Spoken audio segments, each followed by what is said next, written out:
Gott fólk. Verið velkomin á ráðstefnuna Flæði Framtíðar. Það greinilegt að veðrið eitthvað að hafa áhrif á okkur, en það voru 90 manns búin að skrá sig. En við ætlum bara að hafa skemmtilegan dag og fara yfir þessi erindi, og svo þegar erindin eru búin þá munum við sem sagt vera með pallborðsumræður. Ég þarf því miður að tilkynna að Áslaug Arna, hún áboðaði sig í pólitískum tilgangi, náttúrulega er að fullu að ná sér í atkvæði. En við látum það ekki á okkur fá, en þá rauninni bara hægt að hafa meiri fræðslu. Ég ætla þá að vera með smá erindi fyrir Fab Labið, erindi Fab Labið og hvernig við erum að nota gervigreind og hvað við erum að gera í þessum málum. Þá bara má svissa yfir á gleraunar. Já, ég heiti Vilhjálmur Magnússon og er vestmanningur og er bara nýbyrjaður hér. Ég er búinn að vera hérna frá áramótum í smiðjunni, Fab Lab Suðurnes, verkefnastjóri. En ég var áður á Höfn með vöruhúsi sem er nýsköpunar og list- og verkgreinahús. Ég er búinn að vera svolítið lengi í þessum bransa og búinn að vinna mjög mikið að skemmtilegum verkefnum. Fab Lab smiðjurnar eru dreifðar út allt land og þeim hefur farið fjölgandi og sem sagt ásamt því að ásamt stuðningi frá stóra netinu, Fab Lab netinu, en það eru yfir 3000 smiðjur í heiminum. Við flokkumst undir svona 2 málaflokka hjá ríkinu. Við föllum að undir skólana, við erum náttúrulega þjónusta skólana og við erum stuðningskerfi fyrir nýsköpun. Og það eru þessi 3 málaflokkar sem við vinnum í. Það eru menntamálin, nýsköpun og þróun og svo samfélagið.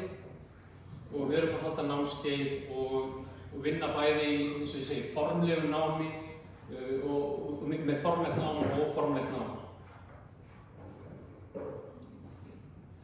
En þá komum við kannski aðeins að kjarnanum af hverju tækni og af hverju vistkerfi nýsköpunar.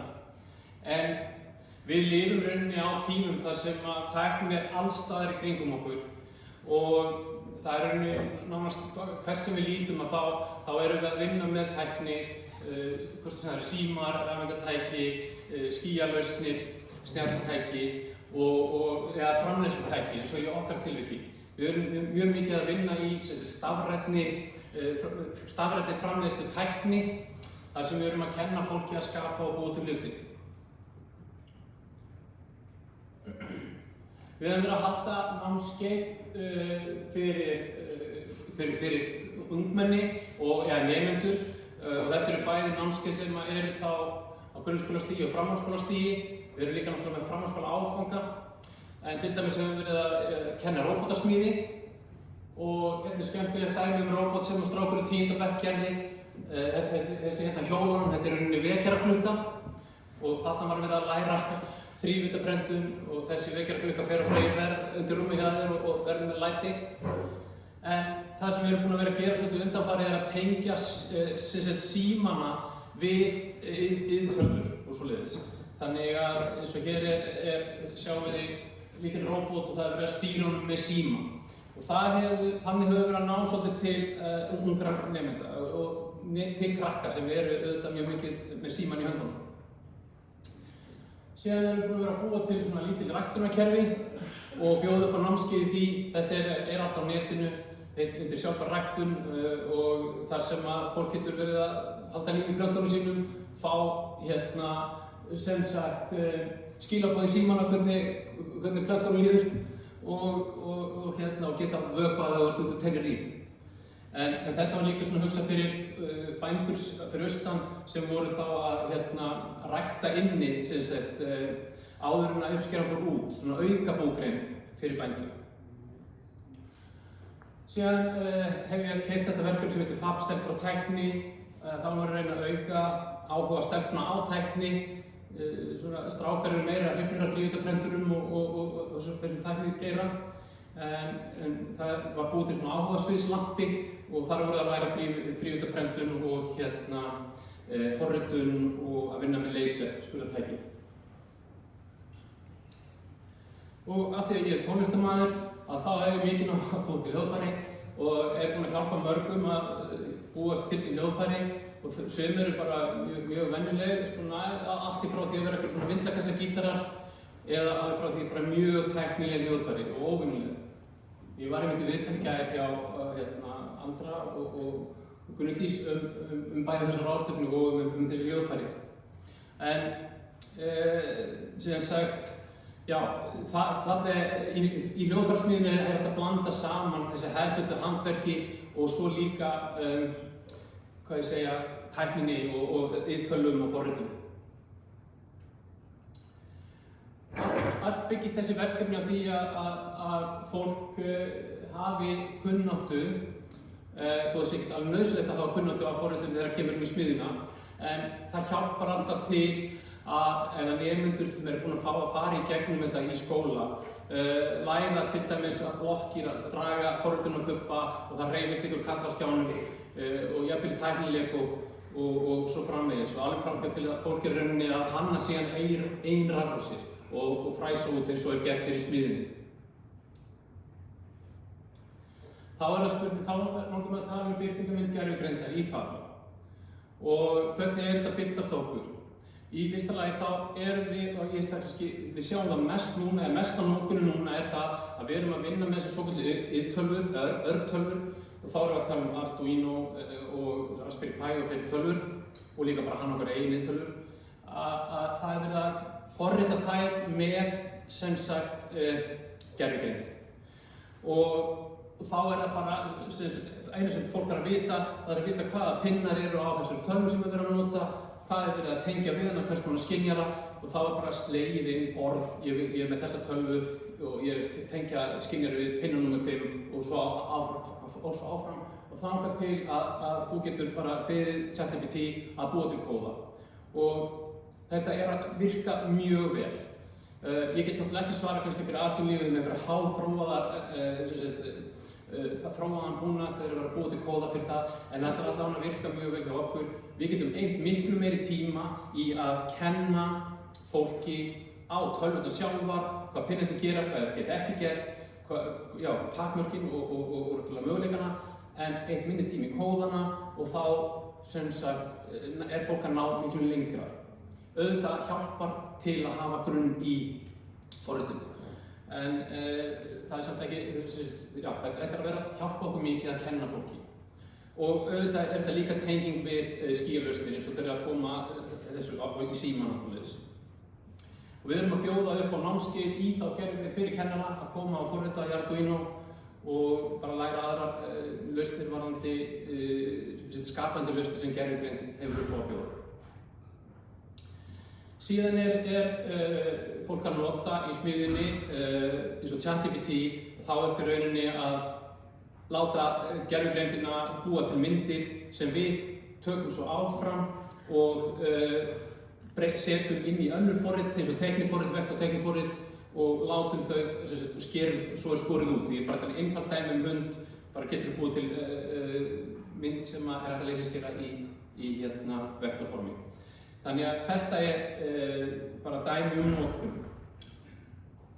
Síðan erum við með svona upptökuklefa hjá okkur í Fab Labinu og það er verið að nota þar er verið bæði verið að taka tónlist og podcast og svoleiðis og ef þeir vilja láta þetta sounda betur þá er hægt að mastera með þessi forriti hérna eða þessi gervigreinda forriti og fá þá mjög gott hljóð út úr því sem er búið að taka upp. Og þá erum við líka, þá er líka verið að búa til masteringu fyrir alls konar heyrnartól og þannig að það sound allt vel. En þetta er dæmi notkun. Síðan erum við komin í varðandi þrívíddargögnin og gervigreind. Við erum að sjá sprett upp síður sem er að bjóða upp á að búa til þrívíddargögn gegn texta, þú skrifar texta og þú færð einhvers konar þrívíddargögn. Þetta er ekki kannski orðið mjög fullkomið, en samt ágætt og þetta er meira svona kannski maður að sjá eins og í svona leikjum eins og þessi D&D og svoleiðis þessum sportspilum og svoleiðis það er búið til karaktera og prenta síðan út. Það er mikið í Fab Lab verið að fólk er að nýta þessi Fab Lab að koma þá alls konar fólk inn með alls konar áhugamál og að tengja þá við sitt áhugamál það sem þau að gera. En þetta ekki auðvelt stundum, það þarf ekki margar tilraunir til að fá það sem maður vill og stundum eru gæði á skjölunum ekki góð. Við höfum verið með nemendur úr Listaháskóla Íslands, ég sé að þeir hafa verið að búa til svona floorplan generator eða nýta þetta forrit og það gaman að sjá það. Þeir eru búin að skera út svona í laser hjá okkur stór módel sem þau eru að setja saman. Síðan að fjölga alltaf verkefnunum sem að Fab Lab netið að gefa út frá sér og sem tengist gervigreind. Og hér dæmi svona lítinn fuglaskoðun myndavél sem hún setur inn í fuglahús og tölvan og myndavélinn þau greina hvaða fugl kemur inn í húsið og sem sagt greinir líka hljóð frá fuglinum og síðan sendir upplýsingar í síma viðkomandi fugl.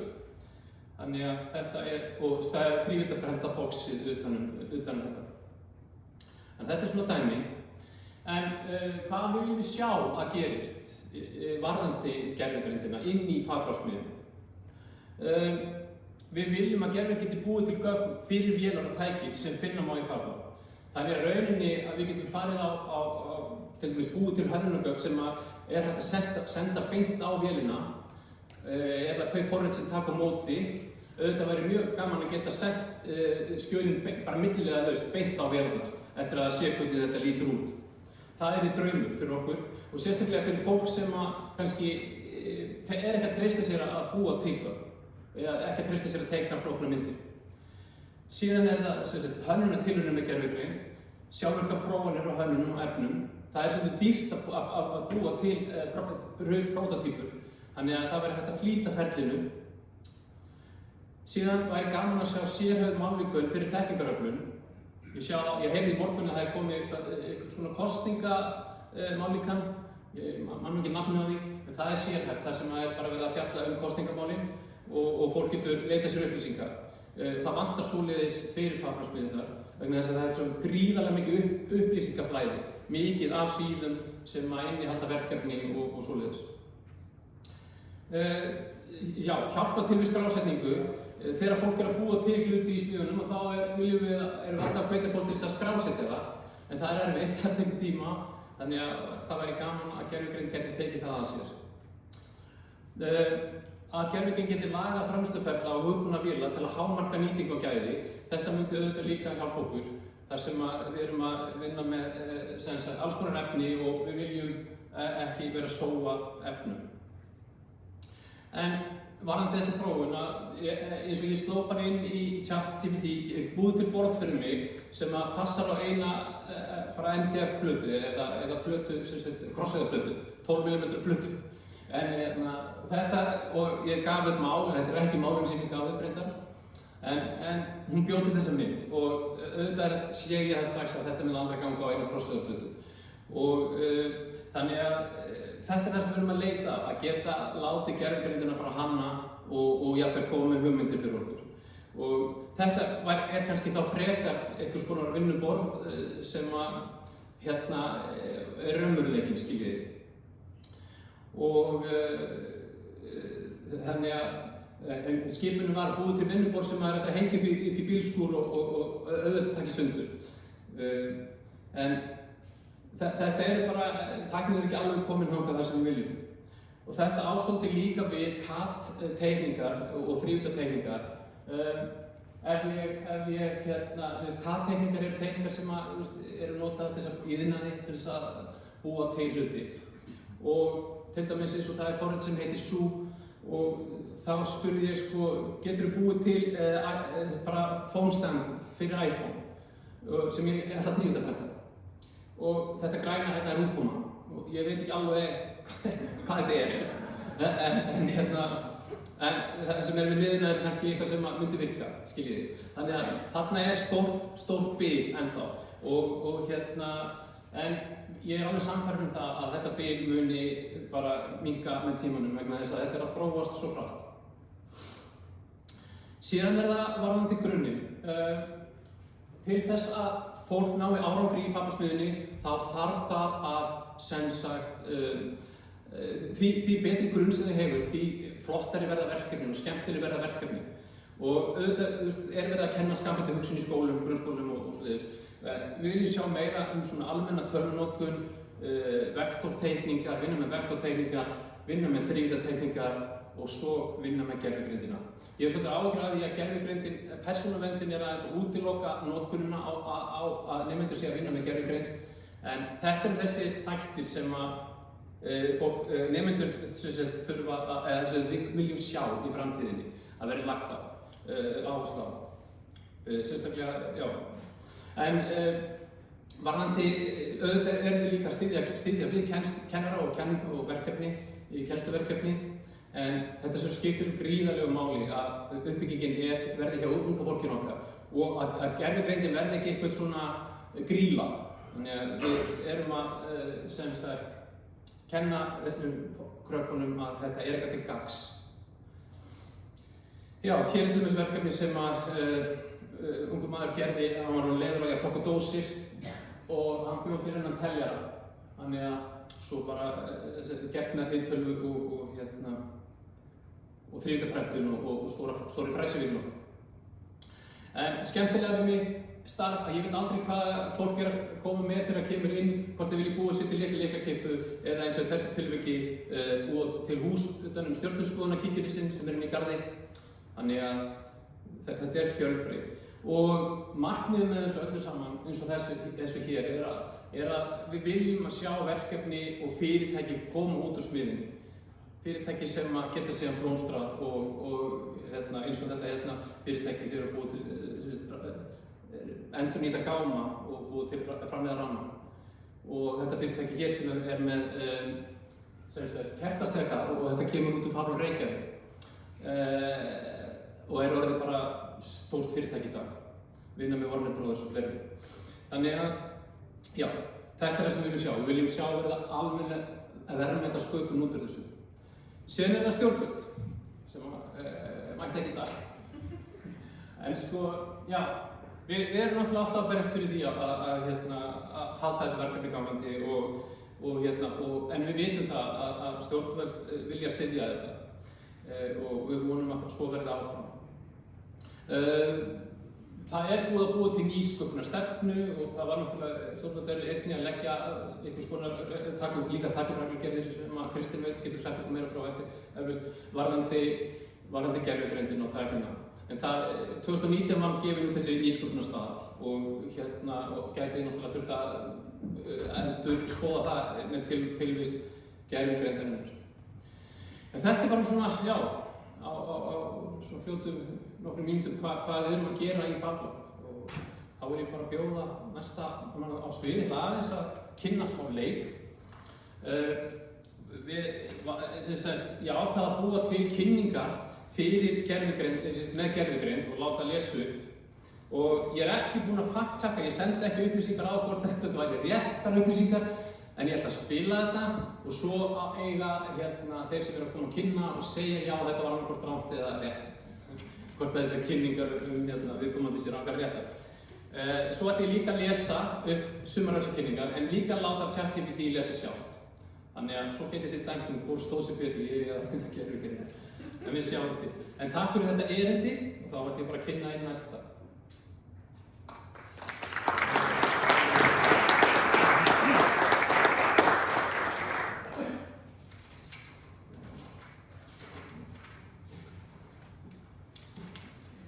Já, það sem sagt Kristinn R. Þórisson, prófessor í Háskólanum Reykjavík og hans erindi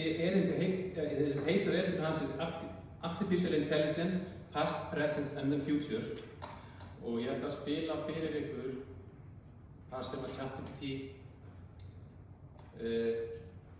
Kristinn R. Þórisson prófessor við Háskólanum í Reykjavík og frumkvöður í rannsóknum á gervigreind. Hann lauk doktorsprófi frá MIT og hefur sérhæft sig í þróun á gagnvirkri og sjálfbærri gervigreind.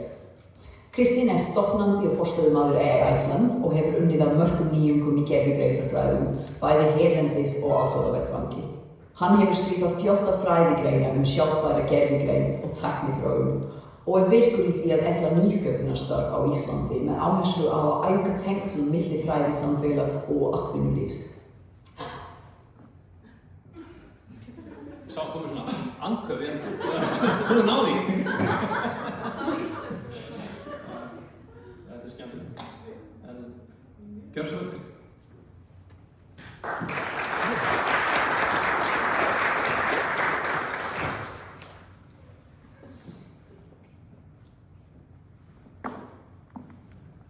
Já, takk fyrir þetta. Ég kannast ekki við sjálfbæra gervigreind, en hitt svona styrka rétt. Það nú reyndar, og ég kem að því hérna á eftir hvernig þessi tækni virkar við ChatGPT. Ekki þá mjög djúpt, ekki í þetta sinni. So, because this talk has been advertised in English, I'm going to switch to English now. Thanks for inviting me, and thank you for being here. It's going to be a fun 30 minutes. I have 30 minutes, right? Something like that. All right, so let's begin. I'm going to talk a little bit about myself. I don't like talking about myself, but sometimes it's easier to understand where I'm coming from if you have a little bit of a background of my let's say, travel through the adventures of AI, and in 1976 is the year that I started to be interested in AI. I didn't know it was called AI, and I was very young. But this interest never went away, and so through studying psychology and philosophy, and then did my PhD in AI at MIT, the idea of machines that could think never left my mind. And this took me various places. Maybe the most surprising one was Lego. But eventually I decided that staying in industry was too, let's say, it didn't allow me to think far enough into the future, because there was always something that needed to be delivered, and then startups go bankrupt and so on. And so I decided academia would probably be a better place for me and make me happier. And that turned out to be the case. And so this year is my 20th year at Reykjavík University. I never thought this would happen, but it did. In 2005, I co-founded the AI lab, CADIA, Center for Analysis and Design of Intelligent Agents. And soon thereafter, we started this institute called Icelandic Institute for Intelligent Machines, which has the job of bridging between academic basic research and industry applied research. And both of these are going strong and stronger every year. I've also been, in recent years, consulting various parties about AI. My research focus at Reykjavík University has been essentially what is called artificial general intelligence. And we'll come back to that, but this is essentially my original interest in AI came from this, although this term did not become very much used until around maybe 2010, 11, 12, something like that. And now, of course, every other article you read about AI mentions AGI. We can ask this question, artificial general intelligence, what does that mean? Are we talking about human level intelligence? Are we there yet? Or if not, how soon? And what happens then? A lot of people are afraid of AI because of this. And I will put your mind at ease, but not right now. We'll get there. If you look at articles in the news, what journalists are writing and people are writing in their blogs about AI, you see a lot of headlines that are alarming and amazing and interesting and scary, and then there's these kinds of titles, headlines I don't know if this really is true, but it looks pretty legit. Some of it looks, really useful, like this one. Others not so much, and so on. And then there's that. On the other hand, you've got people, naysayers, people who are pointing out flaws, problems, issues, and so on. This one we'll come back to.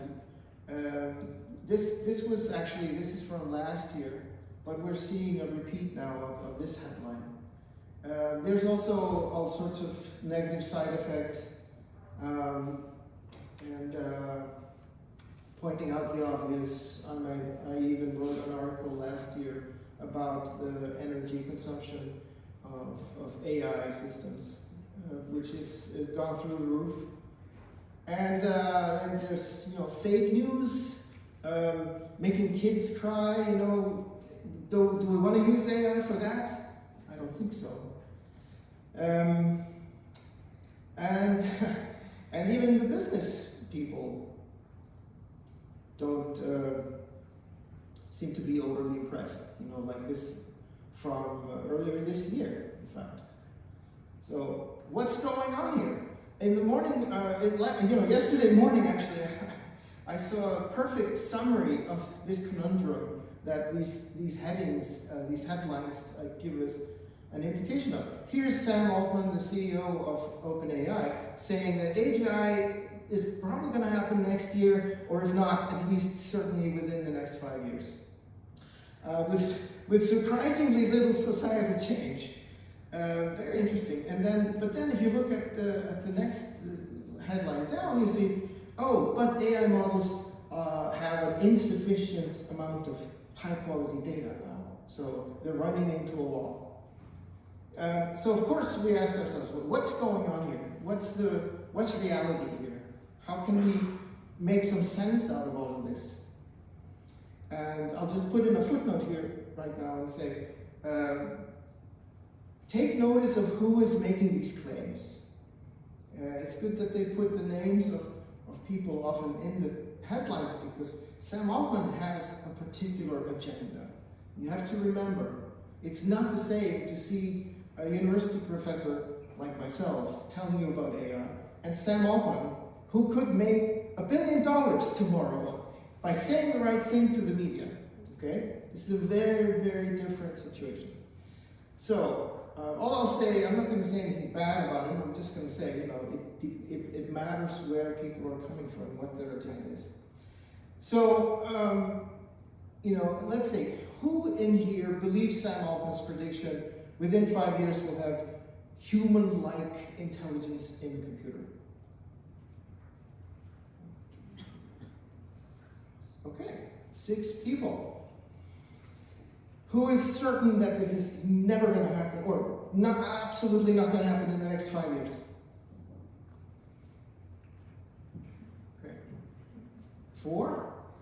Okay, and you're more hesitant than the other group. Okay. That's a interesting result. We'll get there, but there will be a prize in the end. So to understand really how AI may progress, we have to understand where we're at and where this came from, and that's where the title of my talk came from. So essentially, most of the time, people say, people count the starting year of AI as 1956, because this is when this title was chosen, artificial intelligence. And here are some of the founders. There were a couple more that are not in the pictures here. And this is a research field. In 1956, imagine, you almost didn't have computers. It's hard to imagine now, isn't it?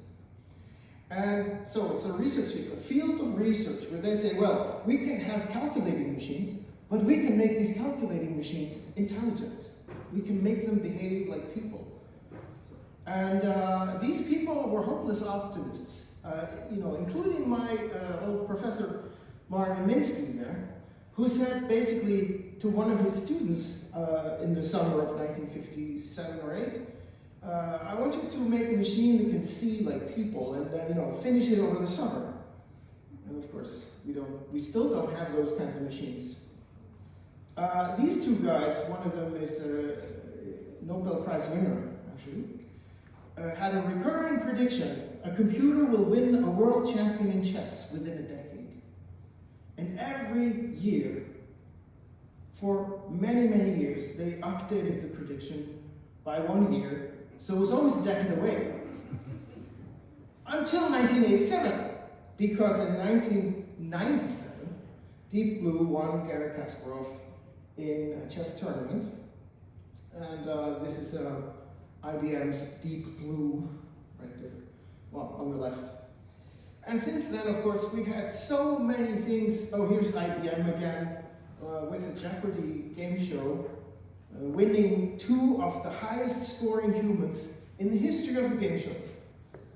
And then there's AlphaGo, which was the last board game to fall to machines. Go is an Eastern board game that no computer had won the world champion in until 2016. So that was the last board game. So now there is no board game in existence where a machine isn't better than a human. And AlphaZero, it kind of marked the end, I guess, of the board game era of AI, because AlphaZero is a deep neural network that taught itself how to play chess and playing chess against itself until it was so good that it went out and won all the other chess champion machines in the world. Yeah, and that's why we call this the 4th Industrial Revolution. Now, if we compare this to prior industrial revolutions, we already see the impact of the automation of muscle power. This picture, if you had shown this to anyone 200 years ago, they would have just scratched their head and said, what is that?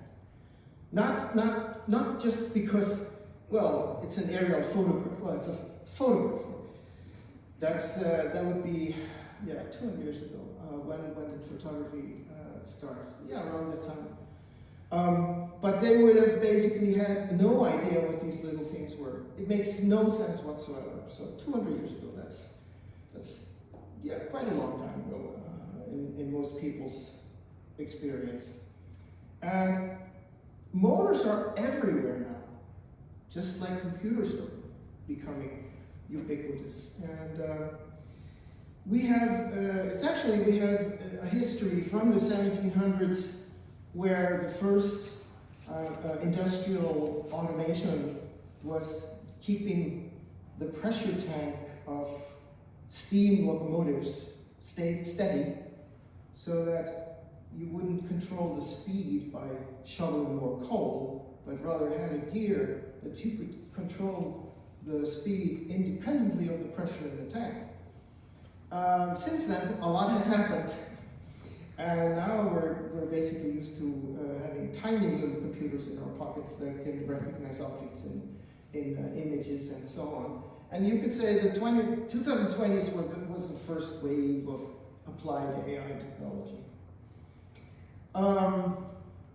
So over the last 200 years, motors replaced muscles everywhere. Is there any use for actual muscles in humans or in human society? Well, yeah, we do write occasionally, and so we carry pens and pencils and we click on computer keyboards. We do communication. Of course, I'm moving my mouth now to make some airwaves, and in art and music, and of course the gym. Yeah, so muscles are kind of a pastime now, except we have to have some sort of interface to the world. And if you look at the use of muscles in these kinds of ways, you have a long list of universal use. You have a bit shorter, if you look at the planet as a whole, a little bit shorter one that involves cars and tools and so and experts using microscopes, etc. So we can say the role of human muscle power, or muscle power essentially to the service of society, has been automated now. It's done by machines. The things that we use muscles for is just for more or less recreational use and communication. And now I'll ask you, all other roles in society require another ingredient. What is that? It's not just muscle power that moves society, right? It's brain power. That's right. That's the next thing that will be automated. So this is what AI is.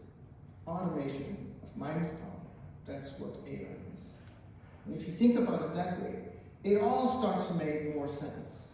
So, a research field, an academic research field that's trying to figure out how thought works and make machines do that, in other words, automate thought. Now you can bring that automation to any task that requires thought.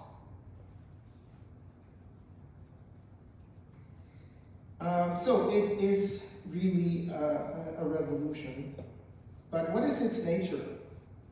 Well, we have an economic system that pushes us to automate anything that makes sense to automate if it's cheaper, right?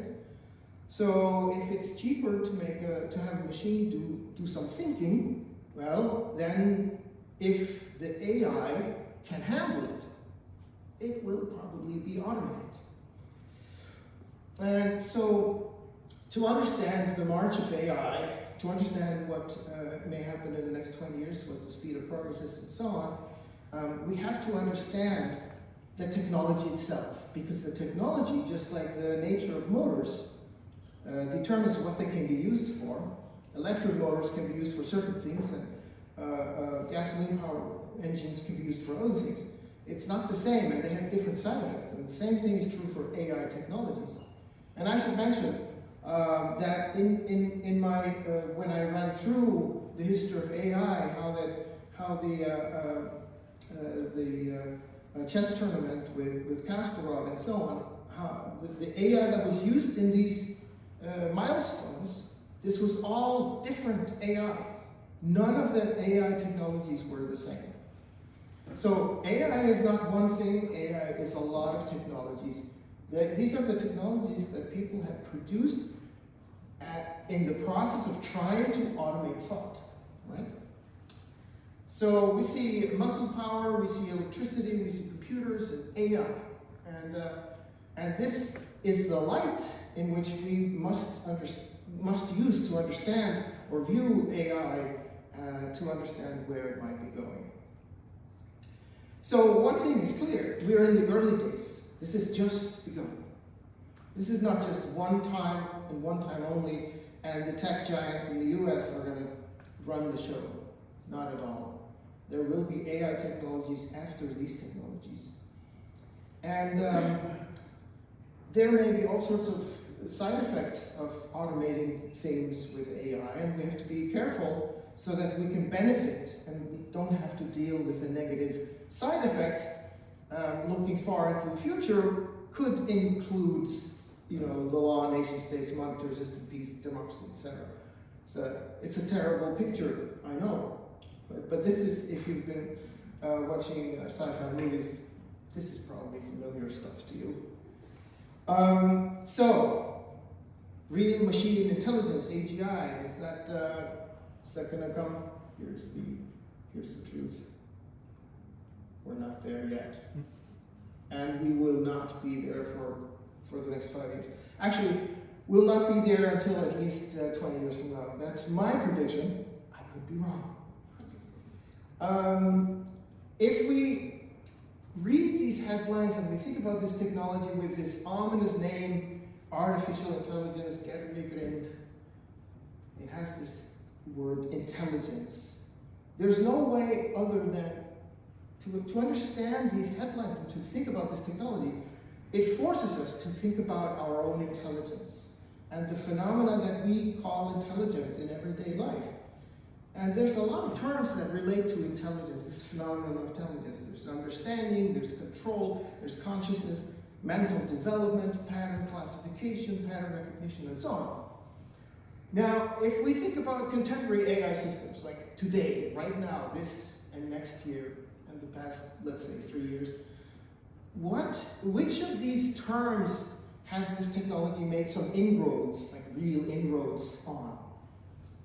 Where do we have a check mark here? Like, okay, we're getting a little bit into this. Pattern classification. For sure, pattern classification, that's right. Any other takers? Control, okay. Here's my opinion. Well, let me first say, artificial neural networks, reinforcement learning, classical reasoning, you don't need to know what these are. Most of the technologies we see today are one of these or a combination. Well, here's my opinion. People are trying to use contemporary AI systems to do control. Only the simplest reinforcement learning really has made any decent inroads in that. Everything else is pattern classification. In fact, it's a huge mistake to put contemporary AI systems in the control seat. And you can see, and I'll just put this as a footnote, Elon Musk has been saying, since 2014, we will have full self-driving in our Tesla cars next year. And just like the founding fathers of AI, he updates that prediction for 1 year, every year, and it's still not true. I know why that's not true. He doesn't seem to, or actually it turns out, it's just a marketing trick. He exposed that actually in one of his Chinese collaborators exposed it. I saw it in an article this week. Anyway, we knew that. So, next 6 to 12 years, it's going to be pattern classification. It's going to continue there. But most people are surprised at what these systems can do, nevertheless. They are really impressive and amazing.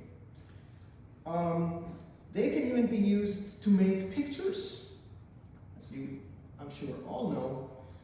Do you know these women? No, you don't, because they don't exist. But why do they have so many teeth? What's going on? Oh, and too many fingers. I love this one. If someone made this is brilliant. Look at the pictures. You'll see, it looks, at first glance, it looks perfectly normal, but no.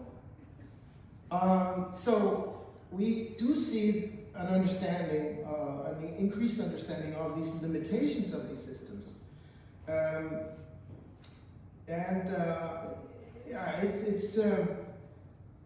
It's increasing. These kinds of headlines are increasingly seen.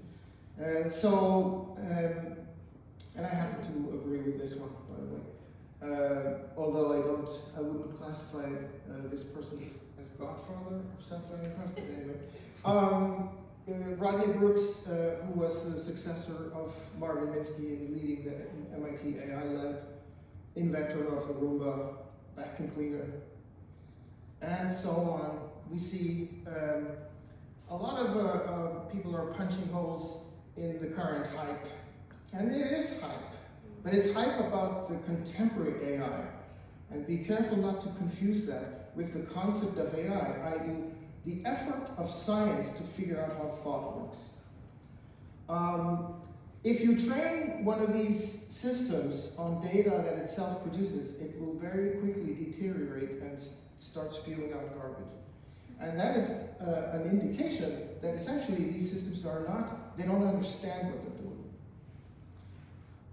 So it's maybe not so surprising to see that things are moving slowly, really, when you actually measure it properly.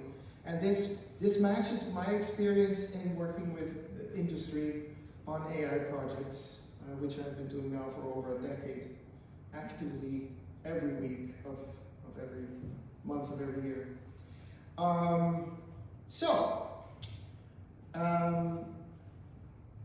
But we'd like to know a little bit more and understand sort of where are we going, what's going on, and to really understand the machinery behind this. It's really useful to remember how new technology comes about. So we have year zero. On the left-hand side of this picture, we have some bright young students coming up with some ideas, or a professor. But these people, they are in academia. Their mind runs wild, goes way beyond the current state of technology and science, because they are cooking up the future of science in their field, in this case, AI. So they come up with a bright idea. It may go counter to a lot of what's happening at the time, in year zero at that time. So the left-hand side is now. When you look into the future, maybe this idea will somehow, through the development and hard work of many individuals, will become a product or a service in the future. But typically, this takes quite a while, and those of you who've done a startup know that this is hard work, very often a whole decade of work. So this is the innovation process. We have basic R&D where the blue sky ideas happen, but honing them and making them real is a lot of work. And so, but knowing how to automate intelligence is a prerequisite to having AI, and having AI is a prerequisite to automating anything that requires human thought. So there is no progress without the basic research. And it so happens that most of that work is done in academia. Not only, but the primary motivation and the conditions are there. And so what are the remaining hard questions to get AGI? Let's just say, human level intelligence. Let's say that that's the end of AI as a research field. When AI figures out how to do that, it's over. We can close shop. We don't need the scientific field of AI anymore, because it's done, it's finished.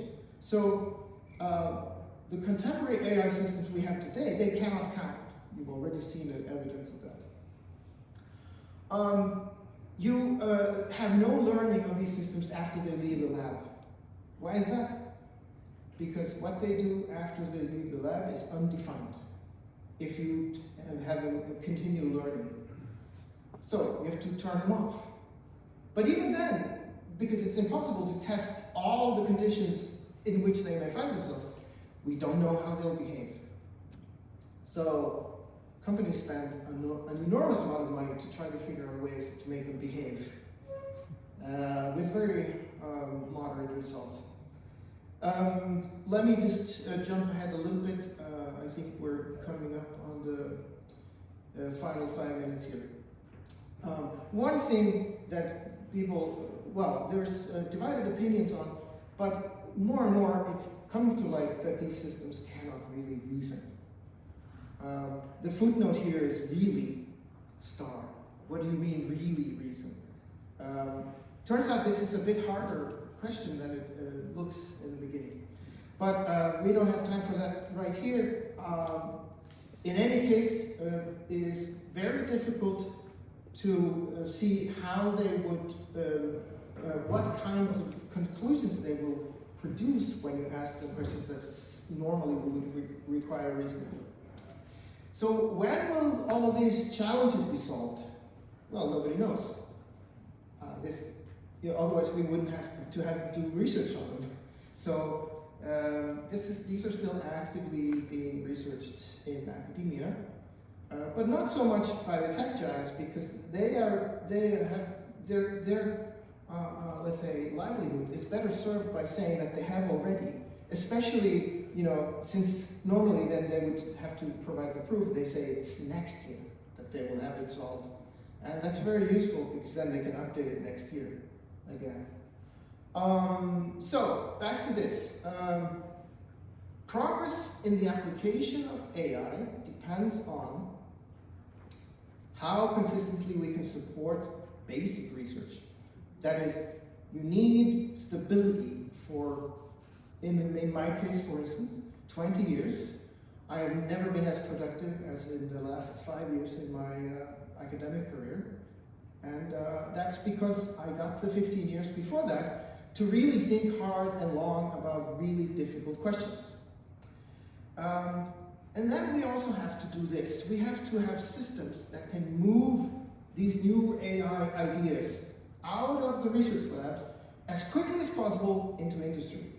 Do you think that's simple? Is that as simple as, you know, me handing industry my research papers, my research results? No, absolutely not. They have to, first of all, be able to understand that. Secondly, they have to work on it day and night for probably at least 6 years to make it into something that does something that somebody wants to buy. And so on and so on. And then finally, once they get there, they have to have the room to do experimentation, try things out and so on. All right, so conclusions. Contemporary AI, very powerful. AI will continue to improve significantly over the coming years and decades. You'll be there, you'll see it. It'll be amazing, but also sometimes scary. And you can be sure that there will be forces that are pushing everything that can be automated to be automated, and sometimes we don't want that. So we have to be smart and think about, what do we want? What kind of future do we want? When we can automate almost everything, should we? Probably not. And there will be negative side effects that are very hard to see beforehand. But the end is not nigh, because we still have time to steer this development and the use of AI for the betterment of society. And I'll just end on this short anecdote. The British authorities, when the drum machines came out, remember the 80s? Some of you may. This is a famous drum machine, one of the very first ones that was commercially made by Roland in Japan. People were worried that this would put drummers out of work, but if they had done that, we wouldn't have had one of the biggest hits of the 80s, which used this very drum machine, In the Air Tonight, which, by the way, was made by a drummer. So, automation of thought, that's the new frontier. Thank you.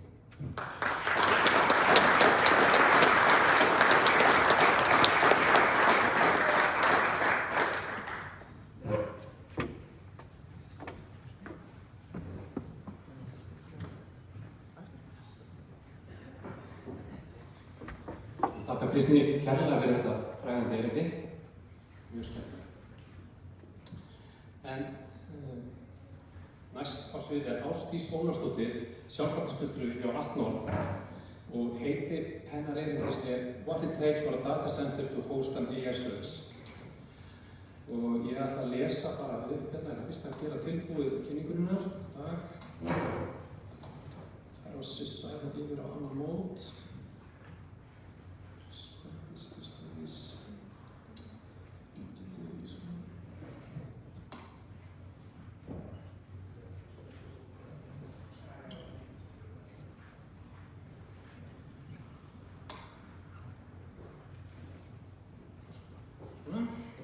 Já, ég ætla að lesa. Ásdís Ólafsdóttir er sjálfbærnisstjóri hjá AtNorth og hefur víðtæka reynslu á sviði umhverfis- og sjálfbærnismála. Hún er menntuð í umhverfisfræði og hefur sérhæft sig að þróa sjálfbærar lausnir fyrir gagnaver og tæknifyrirtæki. Ásdís leiðir stefnumótun sem miðar að draga úr vistsporinu með því að innleiða endurnýjanlega orkugjafa og hámarka orkunýtni í starfsemi AtNorth. Með sinni þekkingu stuðlar hún að því að fyrirtæki verði leiðandi á sviði sjálfbærrar tækni og umhverfisábyrgðar í gagnaveriðnaði.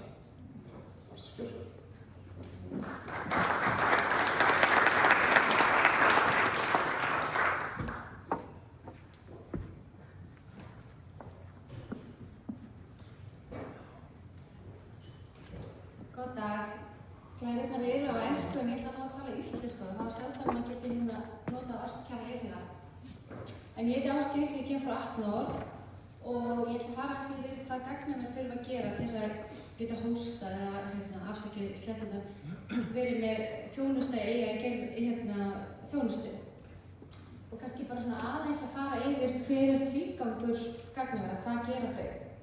Þau eru rauninni geyma búnað sem viðskiptavinir eða samtök eiga sem eru notuð til þess að vinna upplýsingar, geyma gögn og vinna þar aðra. Og þarna þurfum við byggingar og rafmagn í svona stuttu máli. Við kannski notum öll gagnaver hverjum einasta degi og ég kannski mögulega að preaching to the choir sem maður segir, en gagnaver eru bara á þessu stór hluti af okkar lífi að ég held að við áttum okkur ekki á því hvað þetta orðið mikill partur af iðnaðinum. Það norska gagnaversfyrirtækið Green Mountain sem tók það saman að venjulega manneskja nota cirka 40 mismunandi gagnaver bara yfir sína daglegar athafnir á hverjum einasta degi. Og eins og ég sjá hérna á þessari glæri hér að það eru mörg logo sem við þekkjum og notum dagstaglega, það er bara í vinnunni og vistamyndir af börnunum okkur eitthvað svona, keyra bílinn og fleira. Og bara sem dæmi að það var TikTok með 90 megawatta gagnaver í Oslo, bara einungis fyrir sína starfsemi. Þannig að það gefur okkur kannski einhverja mynd það hvað gervigreindin mun þurfa í húsnæði ef hún fara að vaxa eins og við viljum hún vaxi. Bara svona grunnstörfin í gagnaveri í rauninni þetta að sjá búnaðinn eða hardverið og að bara sjá öryggisgæslu í gagnaverum. Svo það líka bara að viðhalda orku, power structure og líka bara kælingunni. Svo það líka bara svona alls konar viðhald eða inspection. Þannig að það ekki vélmenni sem að vinna í gagnaverum, það fólk. Og það kannski ágætt að halda því til haga á þessari ráðstefnu að eins og þú nefna áðan að það margt sem við eigum eftir í þróuninni og vonandi ekki að skipta algjörlega fólki. Þessi spurning kannski einstaklega skrítin á þessum vettvangi, en hefur einhver velti fyrir sér hvar ChatGPT geymt? Eða í hvaða gagnaveri? Nei, það nefnilega geymt í Microsoft gagnaveri í San Antonio í Texas. Og af hverju skiptir það máli? Það skiptir máli vegna þess að rafmagnsgriðið í Texas að næstu 50% keyrt á gasi sem ekki endurnýjanleg auðlind. Þannig að í hvert einasta sinn sem í Texas að framleiða 1 kWh þá losnar 453 grömm af koltvísýringi. Og þessi tala kannski segir okkur ekki neitt. En það sem hún segir okkur kannski ef við horfum á hvað íslenska griddið býr til af koltvísýringi þegar 1 kWh búið til þetta. Þannig að þið sjáum muninn á hverja einastu framleiddu kílóvattsstund í Texas eða á Íslandi. Og staðsetning gagnavera skiptir máli og líka hvað orku við notum vegna þess að á næstu 5 árum áætlað að rafmagnsnotkun gagnavera mun fara upp í alltaf 13% af heimsrafmagnsnotkun. Og þá þurfum við að horfa á þann raunveruleika að til þess að þessi jörð verði búanleg, þá þurfum við að geta nýtt eða þurfum við að nota endurnýja orku og að gagnaver sé staðsett á þeim stöðum í heiminum sem aðeins kaldara loftslag og þess að þá þarf að kæla þau aðeins minna. Og aðeins að svæfa ykkur með leiðindum hvað þetta þýðir að gagnaver sem staðsett á heitum svæðum, til dæmis eins og í Texas, þar sem hitinn fer kannski upp í 42 gráður, þá þarf að eiga ofboðslega mikla orku í að kæla þá innviði svo gagnaveri bara hreinlega virki. En hvað þarf þá gervigreindargagnaver að hafa? Það þarf náttúrulega að hafa gagnaver, það þarf að hafa byggingarnar, það þarf að hafa aðgengi að mjög mikilli orku, það þarf að hafa mjög effektív kælikerfi og við þurfum að hafa starfsfólk sem getur sinnt þessum infrastruktúr. Það sem það þarfist líka að það þarf að hafa mjög stöðugt umhverfi sem getur unnið í þessu álagi eða þessu krefjandi workloadi sem AI að fara fram á. Og þetta í rauninni kannski bara það sem öll gagnaver þurfa, en að því að gervigreindin að vinna á svo ofboðslega miklum hraða á svo stuttum tíma, þá þarf hún aðeins, þéttara net. Og þetta hljómar kannski bara eins og allir vilji þetta, en það sem við þurfum líka að horfast í augu við að það þarf að vera infrastruktúr sem getur stutt þetta, það þarf að vera orkukerfi sem getur flutt hágæða orku. Við þurfum að byggja fleiri gagnaver ef við ætlum að svara þessari gervigreindar þróun. Og við þurfum líka þá að búa til fleiri, virkja meira, að nota meiri endanlega orku því miður vegna þess að þetta það orkufrek vinnsla að við þurfum að horfast í augu við það að vera að nota 453 grömm fyrir hvert kílówattstund mun bara granda þessari plánetu ansi hratt. Nú ég alveg bara að mála óbærslega svarta sviðsmynd en þetta bara staðreyndin. En það sem sagt ákveðinn staður í heiminu sem optimal fyrir að geyma gagnaver eða vera með gagnaversvinnslu og það Norðurlandi vegna þess að við erum ennþá með nokkuð svalt loftslag. Við erum með kalda mánuði og ekkert svo óbærslega hlý sumur og ástæðan fyrir að fyrirtæki sem ég vinn hjá velur að vera með gagnaver á löndunum þetta að það aðgengi að endurnýjanlegri orku. Það ennþá hægt að nota útiloftið til þess að kæla. Við erum ekki að stela vatni frá vatnsþurrkarsvæðum og það líka ákveðin svona stöðugleiki í þessum samfélögum. En líka kannski það sem ég var að veita mest á og við komum kannski aðeins inn á áðan, bæði á Vilhjálmi og áðan, þetta að við erum ákveðið regluverk sem krefur okkur að starfa aðeins betur. Einmitt af því að gervigreindin svona ört vaxandi og svona ekki kannski komin inn í fasta reglur. Að þá erum við allavega eins og gagnaver á Norðurlöndunum, þau þurfa að vinna eftir ákveðnum sjálfbærnum römmum sem krefur gagnaverin ákveðna upplýsingagjöf sem ekki öll gagnaver í heiminum þurfa að gera ennþá. Þetta sem sagt þessi EU Green Deal sem ákveðið reglugerðarverk sem krefur allt upp í 50.000 fyrirtæki á Norðurlöndunum að skila skýrslugerð nákvæmlega hvert í rauninni bara fjármagnið þeirra að fara. Og hérna sjáum við til dæmis svona stóra lagabókstafa eins og CSRD og EU taxonomy sem til dæmis gagnaver í Evrópu þurfa að gefa skýrslu eftir. En það sem við sjáum líka þessi European Energy Efficiency Directive sem segir gagnaverum að þeir þurfa að gefa upp skýrslu nákvæmlega hvernig notið orkuna, hvað að gera til þess að láta gagnaver vera sem mest energy efficient og það kemur sem sagt úttektarraðilega og tekur þetta út. Og aftur þarna erum við komið annar regluverk sem segir þið þurfum að gera betur, þið þurfum alltaf að vera uppfæra eitthvað sem við erum ekki að sjá aðrar heimsálfur stíga sömu skref. Og þarna erum við komið með ákveðið tækifæri til þess að búa til bara umhverfi sem styður bara bestum á því að hósta þessa nýju tækni sem gervigreindin eða nýju hugsun. Og já, bara svona aðeins til þess að útskýra betur að það sem þessi direktífa CSRD og flokknufræðin Evrópusambandsins ganga út á að það ekki bara að vera að tala um einhverja kílóvattstundir og hvað við eigum mikilla orku, heldur erum við líka að segja hvernig þið að borga skatt í samfélaginu sem vinni, það að borga fólki ágætis laun. Og þarna líka kemur inn á þetta kannski með félagslega þáttinn að gervigreindin, hún svolítið svona, hún bara ekki nógu þroskuð, það ekki nógu mikið regluverkum í kringum hana, þannig að við þurfum aðeins sem samfélag að vera tilbúin að horfast í augu við allt sem hér sagt á erindinu undan hjá mér. Að Evrópusambandi allavega að taka þessi skref að hvetja gagnaverunum að vera gegnsæ og bara koma með upplýsingagjöf hvað í rauninni fer fram í gagnaverunum þeirra. Þannig að það kannski ástæðan fyrir AtNorth að velja að starfa á Norðurlöndunum og það akkurat þessi töldu þættir og eins og sjáum hér þá erum við 3 gagnaver í Íslandi og við erum þegar byrja að vera með 1 gervigreindarkúnna og það sem við kannski sjáum líka í þessum gagnaverum sem gervigreindin krefst að það ekki bara þróun á húsnæðinu sjálfum, það líka óbærslega mikið þróun í búnaði.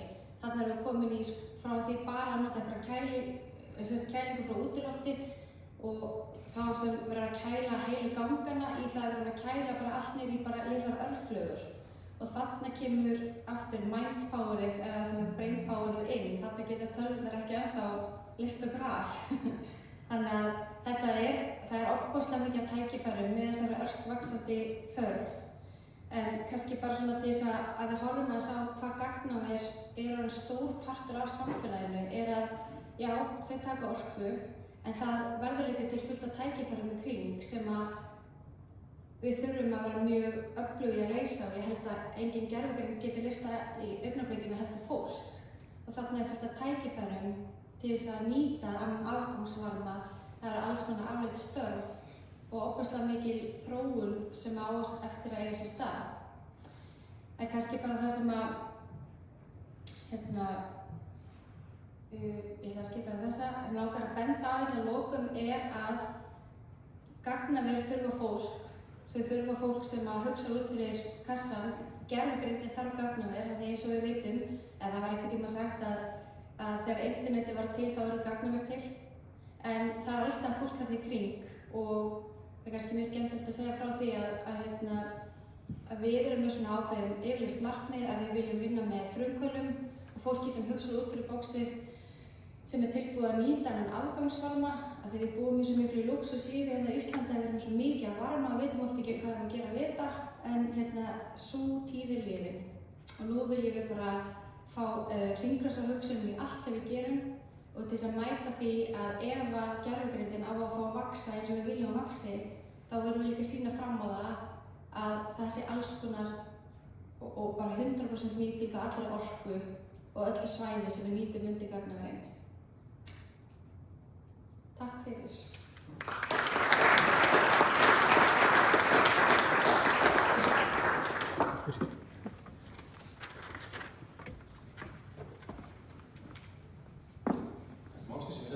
Skemmtilegindi. Þá er það Nora.ia sem er næsta, sem er norræn stofnun. Hún heitir Snetsína.sk og hún er sem sagt Innovation Industry Advisor hjá Nora. Heiti hennar erindi er The Impact of AI on Innovation, Education and the Labour Market. Og flesturinn, sjá.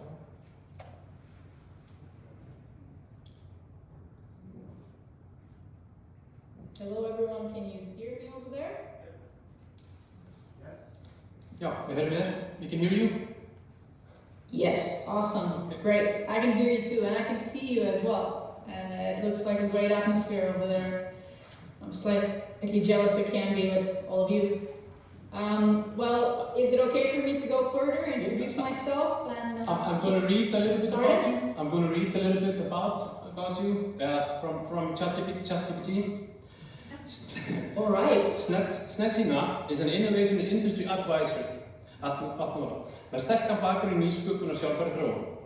Þetta er mjög svipað eins og hinna kynningar. Hún er menntuð í alþjóðlegri viðskiptafræði og tækni sem veitir henni fjölbreytta innsýn í samspil iðnaðar og nýrra lausna. Snetsína hefur starfað í ýmsum sviðum gervigreindar og framleiðslutækni þar sem hún einbeinir sér því að styðja fyrirtæki við að nýta háþróaða tækni fyrir aukna skilvirkni og sjálfbærni. Reynsla gerir henni kleift að leiða nýsköpunarverkefni og aðlaga þau að kröfum nútíma markaðarins. Thank you. You can start. Okay, thank you. I must say that I've actually been pretty scared to see what ChatGPT pulls out on me, and considering I don't understand Icelandic, I'm really curious what you told everyone just now. I hope it's somewhat relevant, but well, hello everyone, my name is Snežina. And I've prepared some exciting information, perhaps about what we do here in Norway when it comes to AI and how it's affecting essentially society, the labor market, and education. So let me just share my screen and we can kick start this. Let's see. All right, just a moment, sorry. Okay, I'm assuming that you can see what I'll be talking about and sort of the name of my talk, but it would make the most sense to actually tell you a little bit more about Nora, and I'm just setting up my timer here to ensure that I don't take too much of your time. So who are we? Nora is what most people call us for short, but actually our name is called is the Norwegian AI Research Consortium. We are a consortium of 18 partners that are institutions and universities that are working within the field of AI research. And we are spread out across 38 cities in Norway, from up in the Arctic with University of Tromsø down to Stavanger, Bergen and Oslo. And we also have, these are our owner partners, but we also have a lot of strategic partners that come from the public and the private sector. For example, Ruter is the company we use for public transport here in Oslo, and NAV is the system that we use for our welfare system. And my role within Nora is to lead our innovation network, which is focused on bringing innovation out of academia. We're closely collaborating with startups, academia incubators and accelerators. We currently have around 55 startups that are AI research based, and we have around 60 researchers who have signed up with an explicit interest in innovation. And they want to either spin off their own startups out of academia, or they want to get involved with startups that are innovating within AI. And some of our goals as a whole and strategy for Nora is to ensure that we reach excellence in AI research, education and innovation in Norway. We want to strive and push for international recognition of Norwegian AI research. And also there are a couple of things that we're working actively towards through our mission, where we want to advance national and international collaboration and cooperation in AI. We want to facilitate collaboration between academia and other sectors. We want to promote ethical and safe AI, and we also want to be the national access point for AI in Norway. And I thought that AI is a field that there are constant new updates and news about it. Even for this presentation, I had to update it twice with 2 pieces of news. So I'd like to give you a broader overview of what's happening internationally, and then we'll do a bit of a deep dive of what's happening across the Nordic region, and look into examples of how AI is already impacting the labor market and education and so on. So what has happened internationally? We can start with the Nobel Prize. For the first time, the Nobel Prize is actually sort of recognizing the transformative power of AI in 2 fields, in chemistry and in physics. In some other news, in March this year, the EU passed their AI Act, which means now the EU is the first bloc to implement a regulatory framework for AI in the world, which is very good, but there are also still a lot of questions around how this is going to be implemented. And well, at the start of this talk, you got a bit of information on me, and that is probably through ChatGPT's search function, which currently is available to their paid subscribers. But it's very important because it's changing the landscape for a lot of big tech companies that are operating in this area, and it's allowing actually ChatGPT to serve the internet and pull information in real time, which is really well, exciting and scary. And perhaps the most important advancement that's happened thanks to AI has been DeepMind's AlphaFold. This week they actually released AlphaFold 3, but to give a bit more information to people what is AlphaFold is and why this is so important, and perhaps the biggest advancement in science in recent decades, is because they provide a solution to the protein folding problem, as it's called. We currently know that proteins constitute of sequences of amino acids, but we don't know how to predict their structure. And up to now, we've been using a method called X-ray crystallography, which has been a very difficult method, very time-consuming and expensive. And to put it in perspective, to map out the structure of one protein would usually take the length of one PhD. And now Google's DeepMind have mapped out the structures of millions of proteins that are now available for researchers to get to new groundbreaking breakthroughs in science. And why this matters so much is because it's helping us understand diseases like Alzheimer's. It will put us in a better place to create personalized medicine. We can create more resilient crops. We can tackle climate change and look better after the environment through designing proteins that perhaps could degrade plastic.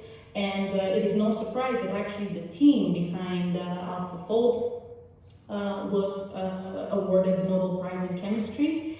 And then when it comes to the Nobel Prize of Physics, it goes to John Hopfield and Geoffrey Hinton, who have done incredible work around the foundational discoveries and inventions that enable machine learning and AI.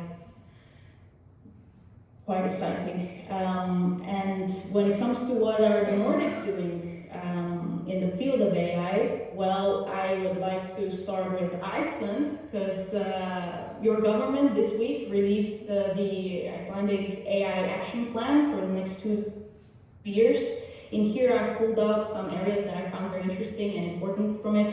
I think it's incredible that your government is thinking about supporting education and educational institutions when it comes to knowledge and skills in AI and digital literacy. It's incredible that you're thinking about implementing a legal framework for AI focused on the regulations that are coming out of the EU. There's also a lot of part of the strategy is to ensure that you have a digital infrastructure across Iceland, but taking nature and environment into account, which is really impressive and great.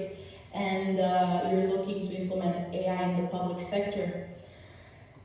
Some news from Finland. For example, Finland recently opened their second Alice Institute, and their reasoning behind it is that they want to attract more AI research talent to Finland. It's a joint collaboration between the private and the public sector.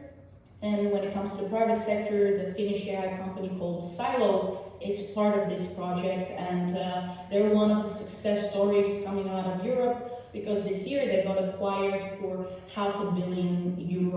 And recently they released one of their models that's trained on all Nordic languages. They've updated it, and it's open source. Denmark recently, and by recently I mean a few weeks ago, started their first AI supercomputer. It's now operational, and it's based off of NVIDIA's systems. And again, it's a great example for public and private collaboration. The Novo Nordisk Foundation has committed €500 million Danish kroners to cover some of those first initial operating costs for the center. And this will lead to a lot of advancement in research in academia and the private sector in Denmark. Sweden is living up to their reputation when it comes to innovation and startups, and it's been voted the best place in Europe for innovation within AI, and also the place with the most investment in AI. When it comes to Norway, a lot of the work that comes on facilitating the collaboration across research within AI and AI in the industry comes from many of our partner organizations and as well through us. And here I thought I'd share a photo from one of our most recent seminars that we do. It's called Cutting Edge AI, which tends to be focused on more technical aspects around AI. But this time, in end of September, for the first time, we brought together the government, the public, and academia together. And on the photo here, you can see the Prime Minister sharing his and the government's take on AI and what it means for Norway. and he shared 4 very interesting points. He mentioned that the government is committed to sustaining the Norwegian model when it comes to higher education. It has to be accessible for all, and it has to be for society and funded by society. Norway is seeing a lot of opportunities that come with AI, and we're looking to implement AI by the end of 2025 in 80% of the public sector.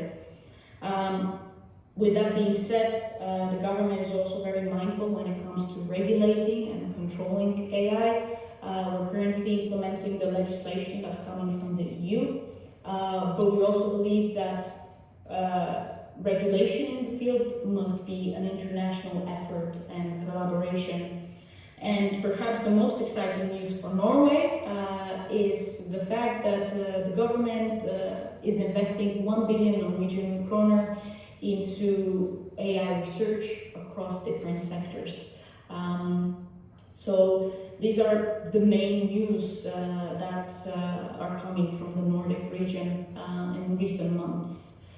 And with that being said, I would like to dive into the second part of this talk. We're moving away from news, and now we're moving more into what is currently happening and what are some of the predictions.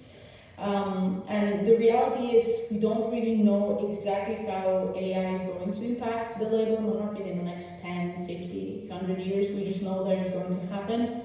And there are already certain examples that we can see.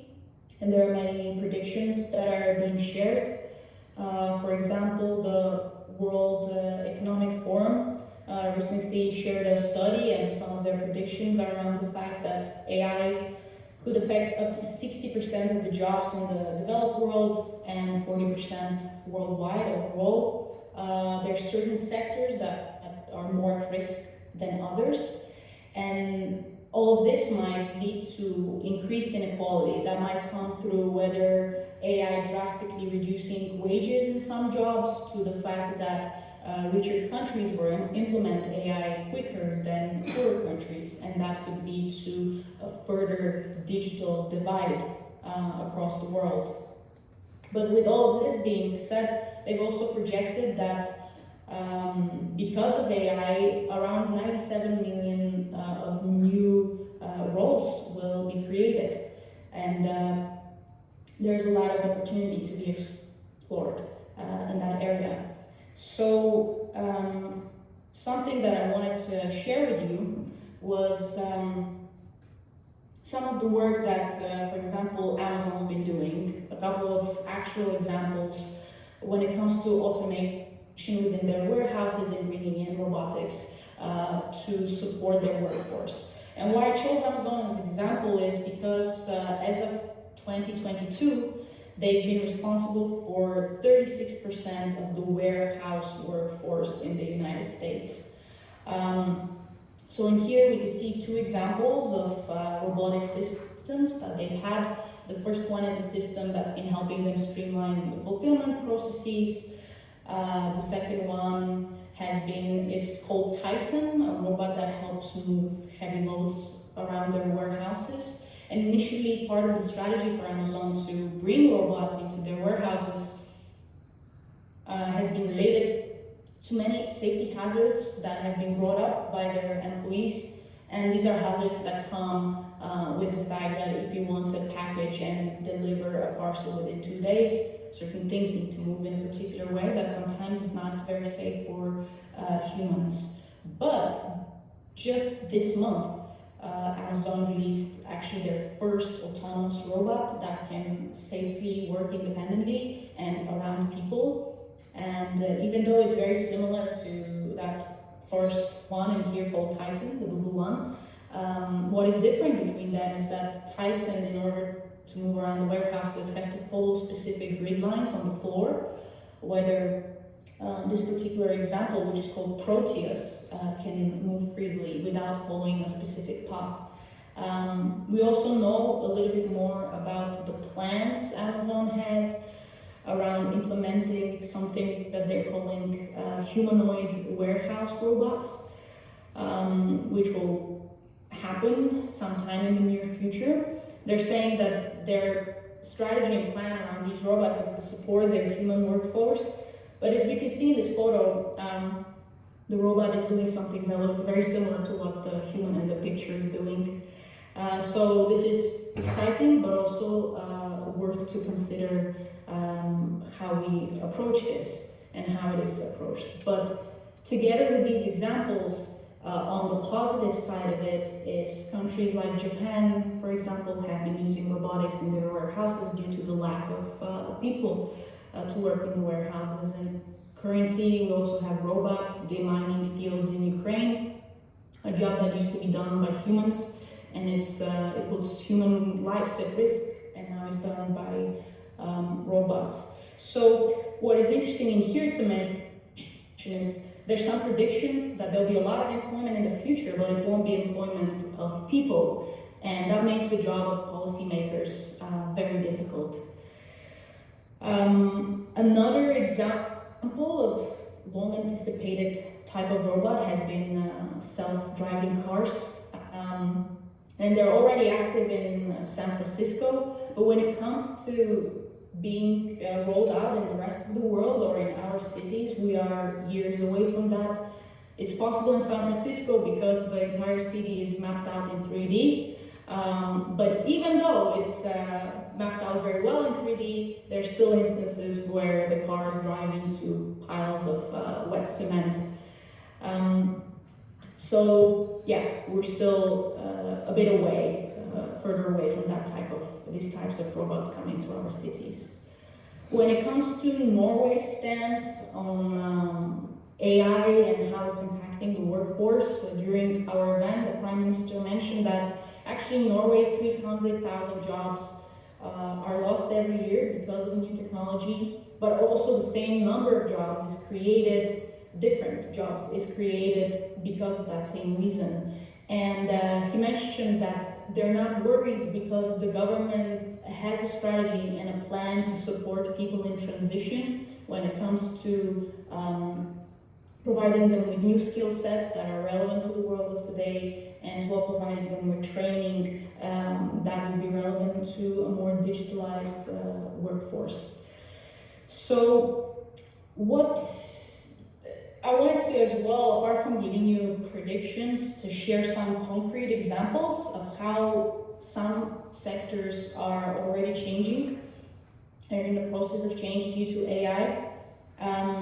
A bit of the overall view is that businesses are already changing the way they look at their employee management. They're thinking differently about supporting and investing in talent.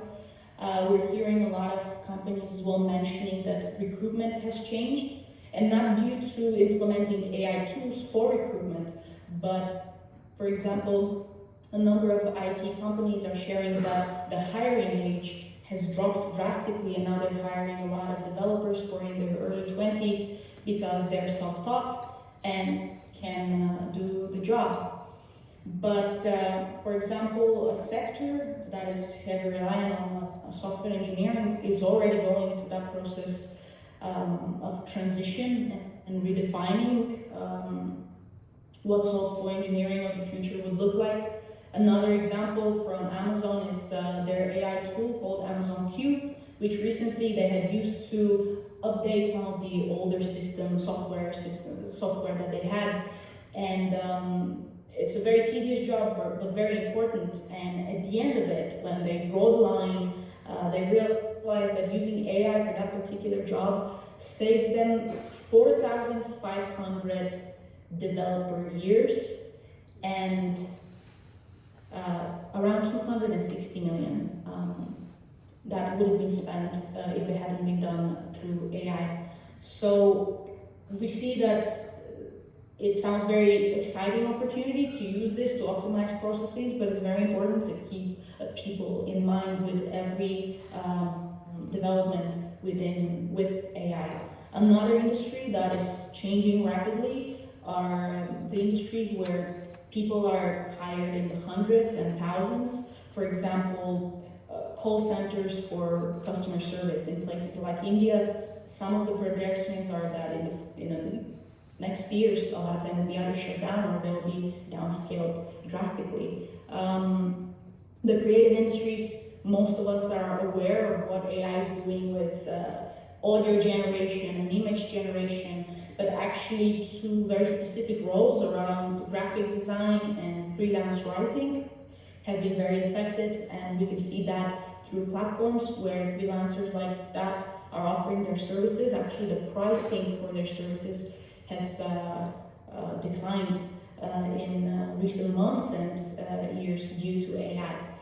And we're getting close to the fourth block, which is education. And again, when it comes to how AI is affecting this sector, there's a lot of excitement and there's also some worry. And it's important to take both of the perspectives into account. And what I wanted to do in here is share a little bit of what is Norway's stance on education. For example, the government and educational institutions have shared that they have an explorative approach when it comes to ChatGPT. They also want to ensure that students know that AI is actually a lot more than ChatGPT and goes beyond ChatGPT. For example, in higher education, there are many research groups that have been using AI tools for years already. And this is nothing new to them, but we're seeing that some of the older disciplines are in a process of transition, and whether that transition means that the way they're being taught is going to change, most likely this will happen, but also we have access to vast amounts of data now which will have a positive impact on teaching these disciplines. So I thought a couple of examples of which are the main areas across education that are being changed through innovation in AI and through startups. They go through adaptive learning to student assistance, to supporting teachers with automating grading, to implementing predictive analysis to speed up the operations of school administrations and so on. And what I want to do now very quickly is to actually share a couple of startup names that are innovating in each one of these spaces. For example, we have Carnegie Learning, who have built Mathia, which is a one-to-one math coach for students from 6 years old until 12. And it uses AI to adjust the math problem's difficulty based on the student's performance. When it comes to content creation, we have Cogni, who are creating customized educational materials and assessments. They also have virtual learning assistants in the sense of chatbots that are helping students revise and practice what they've learned. When it comes to grading automation, we actually have a startup part of our innovation network called Proclus that is supporting teachers with grading and as well with giving individual personalized feedback to students based on their work. Another exciting example when it comes to improved accessibility is an app, a free app developed by Microsoft, which enables students and visually impaired people to use their phones and through the camera in their phone to get audio narration of the world around them. So the camera can read the names of restaurants or of signs on the pavement or on the street. They could also use it to read out what's written on documents, or as in this instance in a menu, which is making education more accessible. When it comes to predictive analysis, we have Civitas Learning, who are using AI to predict which students are at risk of dropping out, and essentially giving administration a nudge to be more proactive and support those students in their journeys. And I wanted to just drop another example from Norway, one of our local startups here called Dudenso. They're building tools to essentially provide students with augmented reality. And in this instance, we can see that students are getting 3D models of pictures and graphics in their textbooks and can interact with them through their phones. Talking about implementing AI in education is very exciting, but there are many things that need to be taken into account, and a couple of areas that I want to share with all of you are around the ethical considerations, the cost and accessibility for that. We must not forget our teachers and need to provide them with appropriate training and support during this transition time.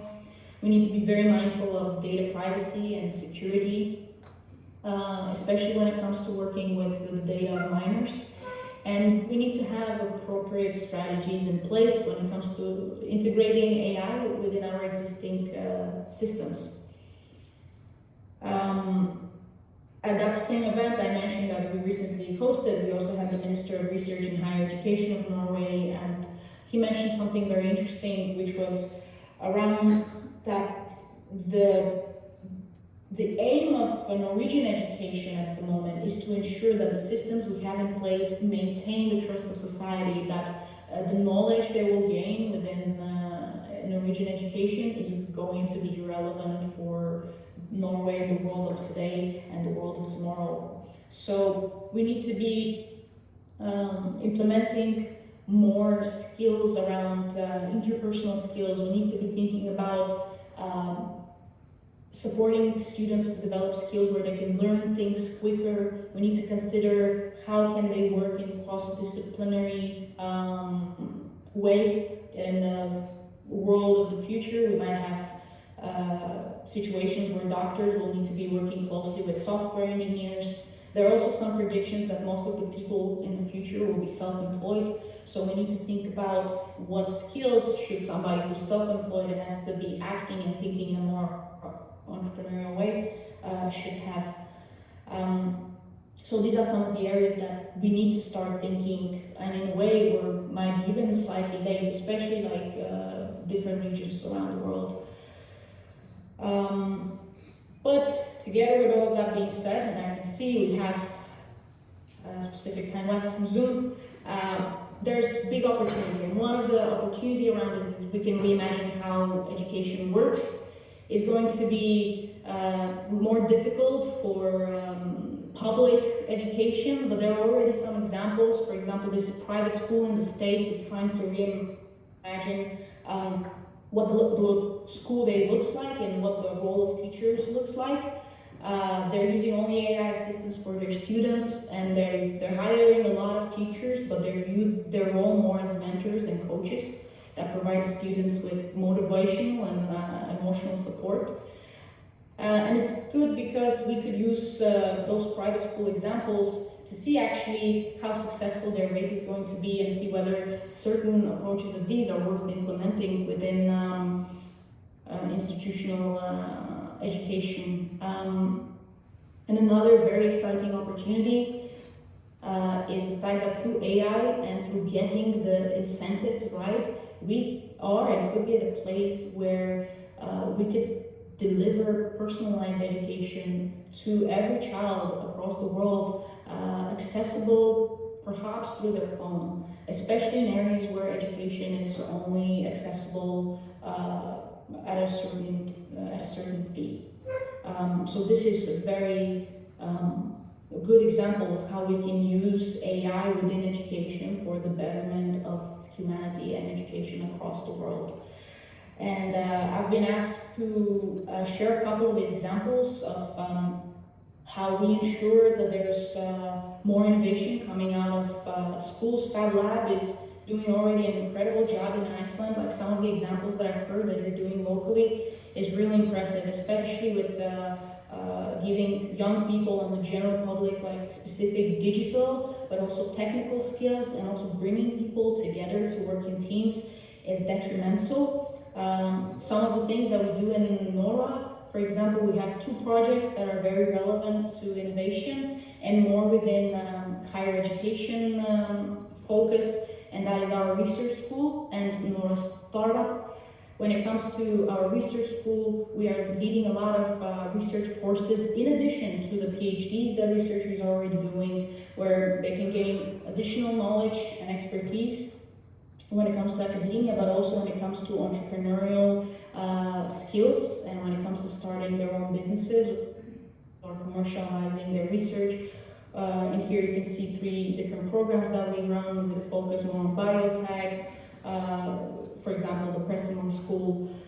Something else that we do through the research school is we have exchange opportunities with the Alan Turing Institute in the UK and with HIDA in Germany. Another thing we've been doing is we started the Nordic AI Meet for young researchers. We started it in Norway, and now it's been to Oslo, Copenhagen, and Helsinki this year. And we actually hope to very soon see it in Iceland as well. And within Nora Startup, as I mentioned, our focus is to bring academia and the private and public sectors together, but there's some specific initiatives that we're taking closely, for example, with universities around student startup matchmaking, where we ensure that the startups within our network create projects for internships for students across different data science and AI disciplines across Norway. We also provide a lot of workshops and knowledge sharing opportunities for funding for researchers, as well as funding for joint projects between researchers and industry that are facilitated by the Research Council here in Norway. And we also have an initiative that we call Shadow a CEO or a CTO for researchers and for students, where they could experience what it's like to work in a startup and to lead a startup as part of the founding team. And to end it on a couple of very helpful resources if you want to stay up to date with what's happening in the field of AI. The first one is a podcast, Your Undivided Attention by the Center for Humane Technology. It's great and I highly recommend it. The second one is the State of the AI report. They release it every year, and it has very good information around AI research and how AI is affecting industry and politics. Locally in Iceland, we also have the Icelandic Center for AI and the Icelandic Institute for Intelligent Machines. We're doing also great work around this field that is relevant to Iceland. And we want to ensure that we're fostering more international and Nordic cooperation. So I am ending this on an open note to say, please reach out, let's connect, especially for organizations and institutions that are working with AI within Iceland. I would love to hear from you, especially because I know we don't have enough time for questions. So yeah, feel free to hit me up on LinkedIn or on email, and I'd love to talk to you. Thank you so much for your time.